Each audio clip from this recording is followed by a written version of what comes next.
ഒരു വുമണ് ബിസിനസ്സിലേക്ക് ഇറങ്ങാന്ന് പറയുന്നത് സിമ്പിൾ ആയിട്ടുള്ള ഒരു കാര്യമാണോ? വുമണിനെ സംബന്ധിച്ച് ഒരു ബിസിനസ്സിലേക്ക് ഇറങ്ങൽ അത്ര സിമ്പിൾ അല്ല.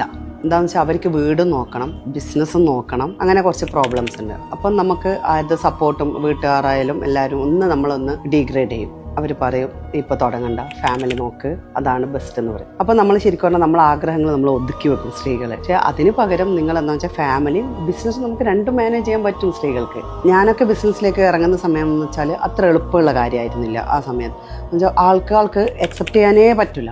എന്താണെന്ന് വെച്ചാൽ ഒരു ലേഡി ബിസിനസ് ചെയ്യുന്നുണ്ട്, അതൊരു നാണക്കേട് പോലെ എല്ലാം ചിന്തിക്കുന്ന ടൈമിലാണ് ഞാനൊക്കെ ബിസിനസ്. പക്ഷെ ഇന്നത്തെ കാലം കുറച്ചുകൂടെ അക്സെപ്റ്റബിൾ ആണ്. ഇപ്പോൾ ബിസിനസ്സിലേക്ക് ഇറങ്ങാൻ അതിയായ ആഗ്രഹം വെച്ചിരിക്കുന്ന ലേഡീസിനോട് എനിക്ക് പറയാനുള്ളത്, നിങ്ങൾ എന്തായാലും ഇറങ്ങണം. എന്താണെന്ന് വെച്ചാൽ നിങ്ങൾക്ക് അതിന് വേണ്ടിയിട്ട് ഒരാൾ നമ്മളെ പുഷ് ചെയ്യുന്നോ അല്ലെങ്കിൽ സപ്പോർട്ട് ചെയ്യുന്നു വിചാരിച്ചിട്ട് ഇറങ്ങാണ്ടിരിക്കരുത്. എന്തായാലും ആരെ സപ്പോർട്ടില്ലെങ്കിലും നിങ്ങൾ തന്നെ നിങ്ങളെ മോട്ടിവേറ്റ് ചെയ്ത് അങ്ങോട്ട് ഇറങ്ങുക.